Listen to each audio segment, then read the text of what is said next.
आज जो है थी वो मासिक बैठक थी।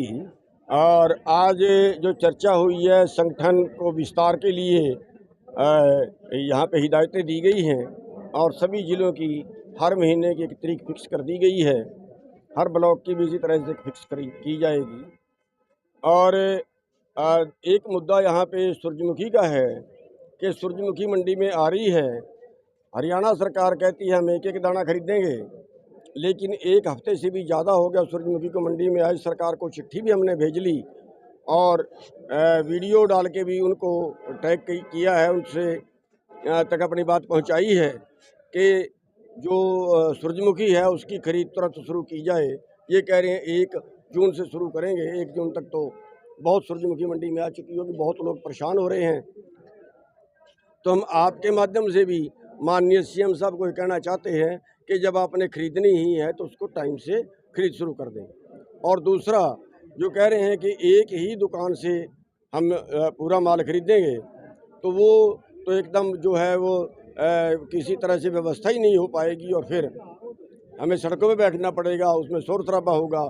तो हमारा अनुरोध ये कि जैसे पिछले सालों में आड़तियों के थ्रू खरीदी गई है, ऐसे ही सूरजमुखी खरीदी जाए। और दूसरा मैं ये कहना चाहूँगा, जो बहुत अहम मुद्दा है, जो हमारा देश और अमेरिका उनके बीच जो टैरिफ की बात चल रही है, करीब 1 डेढ़ महीना हो गया भारत का एक शिष्टमंडल अमेरिका गया हुआ है और अभी भारत के वाणिज्य मंत्री भी वहाँ गए थे। तो वहाँ क्या बात चल रही है, क्या बात नहीं चल रही है, ये देश से छुपाया जा रहा है। अगर वहाँ से आयात कर कम होता है तो ये मान लो कि भारत की जो फसलें हैं वो तबाह होंगी, भारत का किसान तबाह होगा और भारत का डेयरी फार्म तबाह होगा, भारत का पोल्ट्री फार्म तबाह होगा। 7 फसलें उसमें ले रहे हैं और वो फसलें अगर उन पे टैरिफ कम होता है, यानी अमेरिका से भारत में सस्ती डंप होती हैं, तो भारत का 2 एकड़ का किसान है, अमेरिका के अंदर 2000 एकड़ का किसान है। तो भारत जो है, भारत का किसान अमेरिका से मुकाबला नहीं कर पाएगा। और ये बात भारत सरकार हमारे से क्यों छुपा रही है कि वहाँ क्या बात चल रही है, ये हमारी समझ में नहीं आता। जनता की सरकार है, जनता का राज है, लोकतंत्र है, वो काम करना चाहिए जो जनता चाहती है। मेरा आपके माध्यम से, मीडिया के माध्यम से केंद्र सरकार से एक अनुरोध है कि अगर किसानों के बारे कोई समझौता करना है, अगर फसलों के बारे कोई समझौता करना है, तो उसकी पहले किसानों से राय ली जानी चाहिए।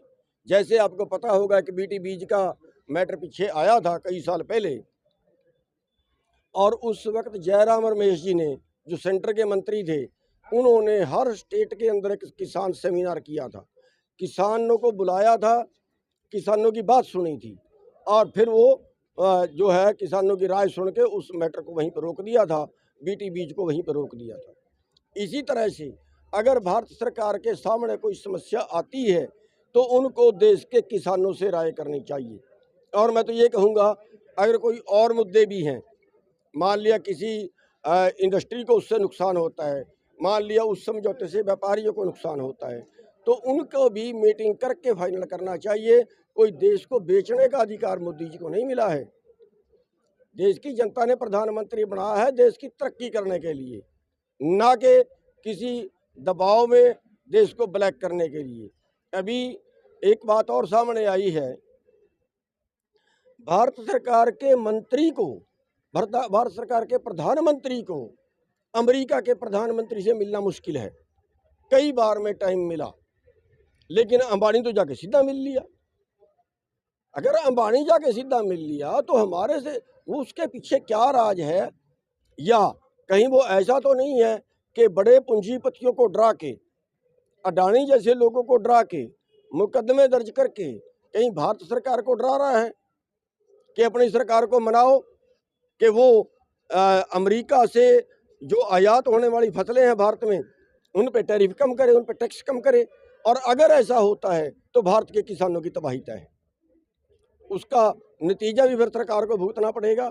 उसके लिए जो है वो फिर से सरकार कहीं ये ना सोचे कि अब संघर्ष नहीं होगा, अब इनमें फूट पड़ गई है, जब हमारे पे वक्त पड़ता है तो हम इकट्ठे हो जाते हैं। तो ये आज का जो है वो बड़े मुद्दे हैं जिनके ऊपर आज चर्चा हुई है, और आगे के लिए हम संगठन को और मजबूत कर रहे हैं। और अगर सरकार ने कोई ऐसी दुस्साहस किया कि आयात कर को कम करने का, तो फिर उसकी लड़ाई के लिए भी सरकार तैयार है।